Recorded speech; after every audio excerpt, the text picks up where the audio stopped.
દેશમાં કોરોના વાયરસથી સંક્રમણના કેસ ચિંતાજનક રીતે વધી રહ્યા છે। દિવસે ને દિવસે પોઝિટિવ કેસ અને મોતનો આંકડો પણ વધતો જઈ રહ્યો છે। તેવામાં એક જ દિવસમાં વધુ 881 પોઝિટિવ કેસ અને વધુ 27 લોકોના મોતથી હડકંપ મચ્યો છે। દેશભરમાં પોઝિટિવ કેસનો આંકડો વધીને 12,370 થઈ ગયો છે, જ્યારે મોતની સંખ્યા વધીને 422 થઈ ગઈ છે, જ્યારે 1500 લોકો સાજા પણ થયા। દેશમાં સૌથી વધુ ખરાબ સ્થિતિ મહારાષ્ટ્રની છે, જેમાં અત્યાર સુધી 187 લોકો જીવ ગુમાવી ચૂક્યા છે। સીધા લઈ જઈએ આપણે રાહુલ ગાંધીની પ્રેસ કોન્ફરન્સમાં।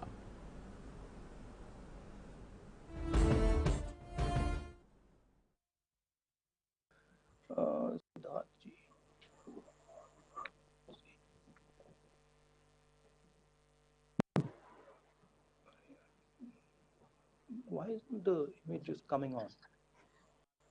Sir, it says Siddharth ANI. He's wearing because there's a lot of people. Please. Where is Siddharth?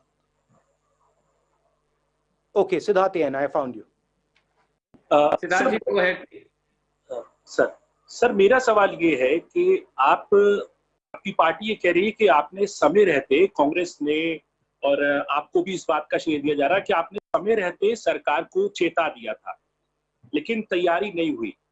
आज की बात अगर आप कह रहे हैं कि एक आप क्रिटिसिज्म के तौर पे नहीं, एक सजेशन के तौर पे देख रहे हैं, गवर्नमेंट की प्रिपेयर्डनेस को कैसे आप देखते हैं in regard fighting against covid, in regard with the economic condition अभी जो है और आगे आने वाले इकोनॉमिक चैलेंज जो है उनके लिए सरकार की तैयारी को कैसे देखते हैं आप खुद एक एमपी हैं, आपने एमपी लेड फंड जो है से काफी वायनाड में जो आपका लोकसभा क्षेत्र है वहां पे चीजें पहुंचाई, लेकिन अब एमपी लेड को भी फ्रीज कर दिया गया है 2 साल तक। तो आप इन दोनों बिंदुओं पे आपका मैं सवाल चाहूंगा, क्योंकि टेस्टिंग का आप पहले बोल चुके। देखिए, कोविड वायरस से लड़ने के लिए मेन जो हमारी फोर्स है वो स्टेट लेवल और डिस्ट्रिक्ट लेवल पे है। जो केरला में सक्सेस, वायनाड में जो सक्सेस हुई है, वो बेसिकली जो डिस्ट्रिक्ट लेवल की मशीनरी है वो इफेक्टिव काम कर रही है। तो मेरा एक सजेशन है कि कोविड के खिलाफ जो लड़ाई हो वो टॉप डाउन ना हो, वो बॉटम अप हो। और प्राइम मिनिस्टर, जो स्टेट्स के चीफ मिनिस्टर्स हैं, जो डिस्ट्रिक्ट्स हैं, उनको एम्पावर करें। प्राइम मिनिस्टर का रोल आर्मी को एम्पावर करने का है, फोर्सेस को एम्पावर करने का है, स्टेट्स को पैसा पहुंचाने का है। जहां तक एमपी लैड की बात है, ठीक है, वो मतलब मेजर बात नहीं है इस सिचुएशन में। इस सिचुएशन में मेजर बात यह है कि हम मिलकर एक साथ लड़ रहे हैं। हम जो हमारे जो एसेट्स हैं उनको यूटिलाइज कर रहे हैं। डिस्ट्रिक्ट, स्टेट्स, जो हमारे एडमिनिस्ट्रेशन है, उनको हम इफेक्टिवली यूटिलाइज कर रहे हैं। जो हमारी जनता है उसको हम एडिक्वेटली यूटिलाइज कर रहे हैं। तो उस पे हमारा फोकस होना चाहिए। टेस्टिंग पे मैंने कहा, देखिए अब जो हुआ हो गया उसको भूल जाइए, क्योंकि यहां पे अब हम ऐसे लेवल पे पहुंच गए कि ये अब इमरजेंसी सिचुएशन हो गई है। तो मुझे ये कहना कि भाई ये नहीं किया, वो नहीं किया, वो मैं नहीं करना चाहता हूं। तो किया, जो नहीं किया नहीं किया। अब आगे देखते हैं और मिलकर हिंदुस्तान यूनाइट होके इस चीज से लड़े, और इससे देश को भी फायदा होगा।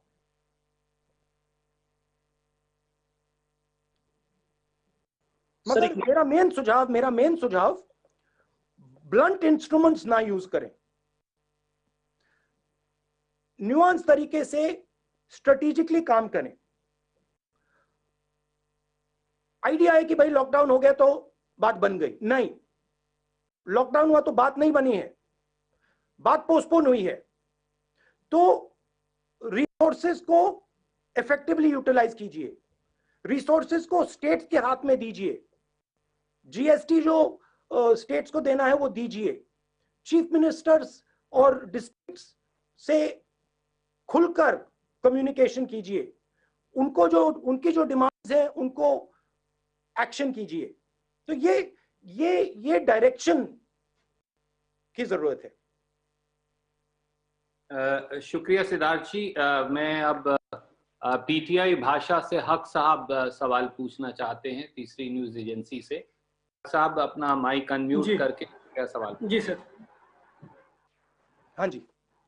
सर मेरा सवाल ये है कि आपने 12 तारीख को ही आगाह कर दिया था, उसके बाद भी सरकार कदम नहीं उठा पाई है। तो हालांकि आपने कहा कुछ बोलेंगे नहीं, लेकिन लगता है कि जो 1,07,000 करोड़ 17,000 करोड़ का पैकेज है वो पर्याप्त है राज्यों के लिए जो दिया गया है कोरोना से लड़ने के लिए?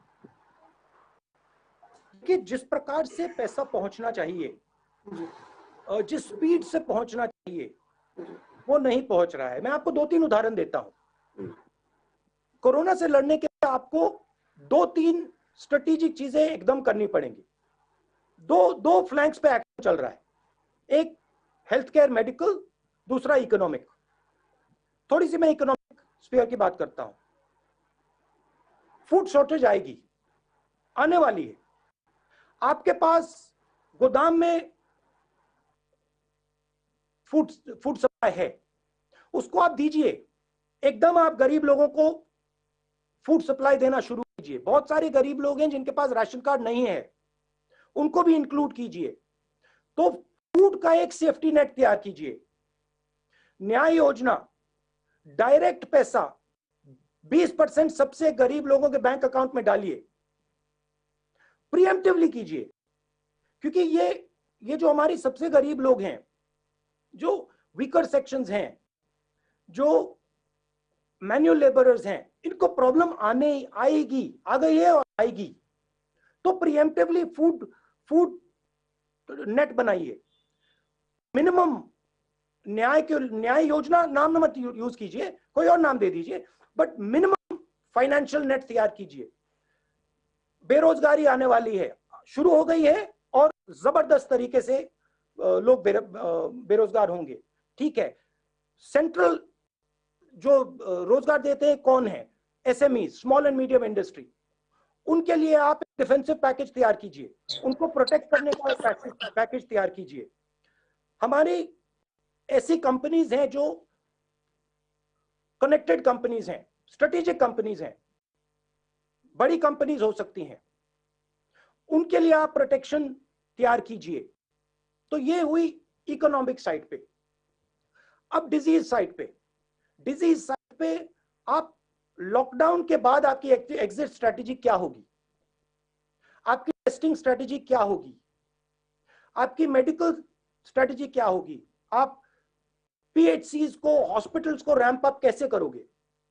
क्योंकि आपको वो लॉकडाउन खुलने से पहले करना पड़ेगा, क्योंकि लॉकडाउन के बाद डिजीज का अपटेक होगा, डिजीज बढ़ना शुरू हो जाएगी, तो आपको अग्रेसिवली उसको काउंटरैक्ट करना पड़ेगा। तो मैं कह रहा हूं कि ये डिलेड एक्शन नहीं होना चाहिए, ये इमीडिएट एक्शन होना चाहिए। मुझे काफी दुख हो रहा है कि आज तक जो फूड सप्लाई हमारा गोदाम में है वो लोगों के हाथ में नहीं पहुंचा है।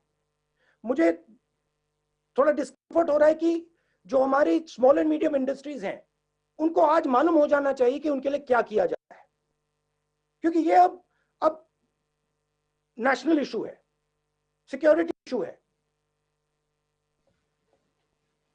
थैंक यू हक साहब। IANS news